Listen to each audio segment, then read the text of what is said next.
देवघर वाले बाबा की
वो ऑपरेटर थोड़ा साउंड बढ़ाइए। जी हाँ, एक आवश्यक सूचना, सभी कांवरियों से नम्र निवेदन है कि कृपया अपने लाइन में ही बने रहें, लाइन को तोड़े नहीं, क्योंकि लाइन टूटेगा तो सभी कांवरियों को चलने में दिक्कत होगा।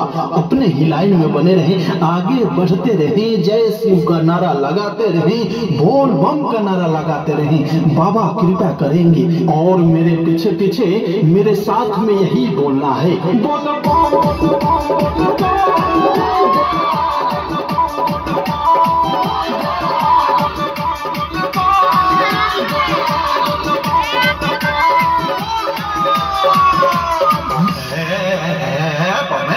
महाराज उठे खासे देख रहे हैं, सेव संतोला खींच रहे हैं। महाराज जो अल्लाह ने आए कि सेव संतोला खींचने आए, कॉपी से देख रहे हैं एकदम शरबत गटक रहे हैं। महाराज यो सब होता है का? ए महाराज, बाबा के भक्ति में लीन हो जाइए, बोल बम का नारा लगाइए, जय शिव का नारा लगाइए, अपने लाइन में बने रहिए।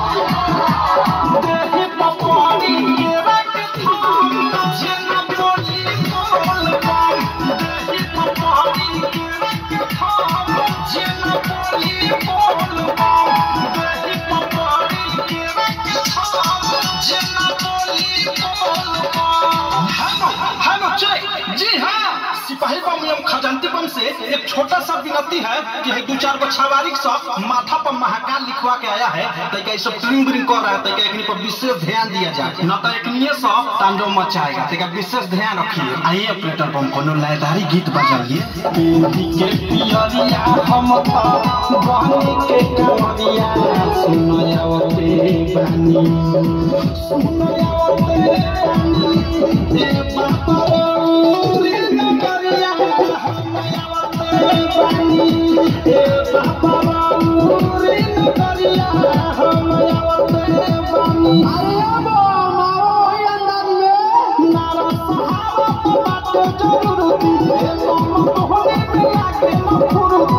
अरे काहे बम चलो, सुनो सुनो ये बम काहे न चला, सुनो सुनो ये बम काहे न चला, मासूम निर्देश और प्रेमिया देश हो, एक नीतिश और अनुराग देश हो, सुखले में पहले बार खम खम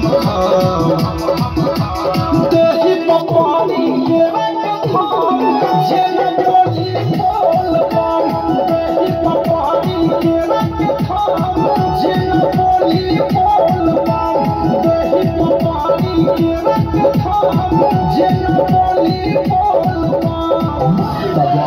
समझ गइल नु? का समझ गइली? हमरा नइके खाए के केरा के थम, तो केरा के थम नइखे खाए के, तो बोला बोल बम, बोल बम, बोल बम, बोल बम, बोल बम, बोल बम से बोल बम, बोल बम, बोल बम, केरा के थम जेल बोली बोल जेना